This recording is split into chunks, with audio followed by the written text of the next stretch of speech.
Yo, what's up mga bossing? So for today's video, try nating ipakita kung paano tayo mag-car wash. So basic lang naman din kung ano yung pag-car wash sa mga scooter. Ganon din kay QJ Motor.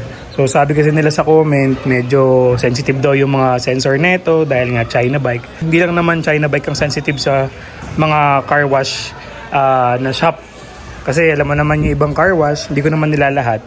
Ini-spray nila yung pressure washer directly dun sa mga wire. Yung ibang mga car wash lang naman. Pero mas safe kung ikaw nalang maghuhugas ng vehicle mo, scooter, or big bike, di ba? So yung big bike ko, ako na rin nagka-car wash niyan kasi nga, sensitive din yung ibang mga sensor niyan dyan sa loob. So pagdating naman dito, madali lang to actually car wash. Lagi lang ang buga ng tubig pababa. So ito yung boss ko, ang ginagawa ko dyan mga boss. Pababa lang lagi yung buga niya. Hindi pwede pa ganito. Yan, hindi pwede pa ganyan, laging pababa. Ngayon, kung gusto mong linisin yon, gamit ka na ng maliit na brush, tsaka basahan. O kaya, yung spray bottle, mas mainam yon, diba? Kasi pag pressure washer, tapos pag ganyan pa, diniretso mo doon, patusok, possible na may mabasang sensor, diba? Diyan, tsaka yung dito sa may pocket, dito. Diyan. So dito marami nagtatanong, okay lang daw ba ito mabasa? Siguro sir, common sense, hindi naman tayo open ng gumagawa or gumawa ng QJ Motor kung bawal mabasa. So feeling ko okay lang mabasa yan kasi naka-open naman talaga yan.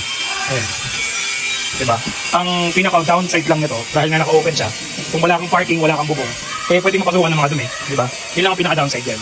Kaya maganda, kung may makahanapan ka, pwede mong lagyan ng takip. Diba? So yun lang ang technique sa car wash mga bossing. Kung maghuhugas ka ng motor, laging pababa yung hose, kung pressure washer. Baka ingat na din. So dito, ang ginagawa kong technique dito, hindi ko syempre hinuhugasan yung loob, hindi ko pinapasok yung loob. Amin sa loob yung hose. So basically, pinupunasan ko lang yan. Dito lang yung spray ko. Yan. I-spray mo yan. So tulad yan, medyo maalikabok na. Ginagawa ko dyan, pinapasok ko lang ng kamay ko ng may basahan, tapos pinupunasan ko lang. Hindi mo pwedeng i-direct yan ng buga ng pressure washer. So magpapa-car wash kayo, sabihin nyo na lang yung car wash boy nyo na, huwag bugahan directly dito. Alright, so laging pababa lang yung buga. Pag ganyan, pag ganito. Sa side or downside lagi ang buga ng tubig. Kasi hindi mo masasabi. Diba? Hindi lang sa ETR 160 yun mga boss ha.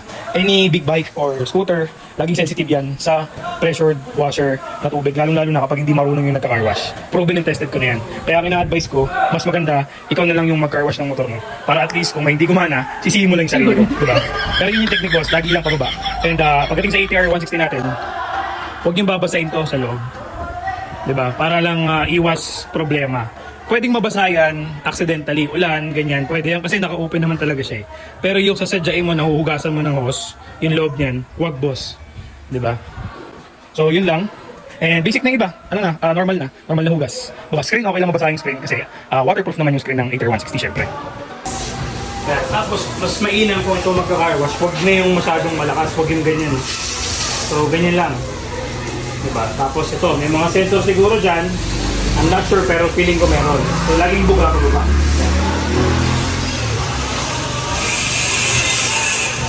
So pwede mo naman basahin yan, binabasa ko naman yan. Pero ano lang, wave lang. Yan, tulad yan, ibabaw, ganun lang din. So ito, huwag mo na masyadong basahin ito. Yan, tulad yan, almost pababa lang siya lagi. Pwede mong sigurong ganyan na pressure is yung gulong, saka yung ABS, yung mga preno, kasi may mga alikabok yan. Then pwede yung medyo malakas na pressure na gulong.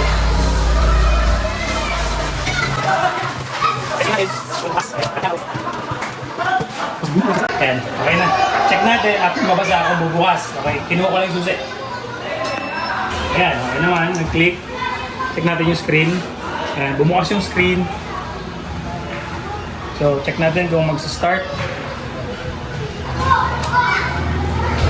Okay, start naman siya. So, basically, huwag kayo masyadong matakot kung magka-car wash kayo ng motor niyo. Basta yun ang gagawin niyo. Huwag lagi patusok yung tubig sa mga sensor. Even dito sa butas. Huwag niyo itong babasahin na intentionally ganun, hugasan. Huwag. Okay? So, tuloy na natin yung car wash mga boss. Ganun lang.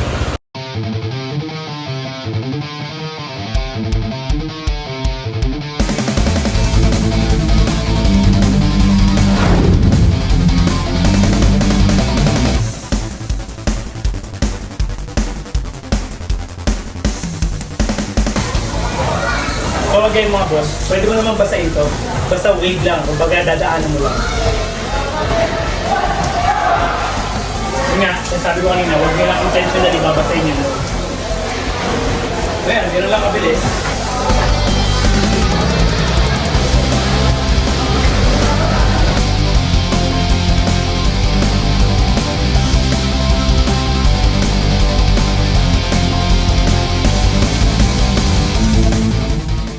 Mas okay boss kung may blower kayo, bili kayo sa Lazada nito. 600 lang ata pa ito, 500 pesos. Mas okay para matanggal yun sa mga buttons, tanggal yung mga tubig, hindi sumiksik. Sa mga buttons, sa mga electrical. Tapos patuyuin nyo, after nyo mapatuyo yung motor, mga 10 minutes, saka nyo i-start. Yung gagawin na lubricants para sa mga buttons lang.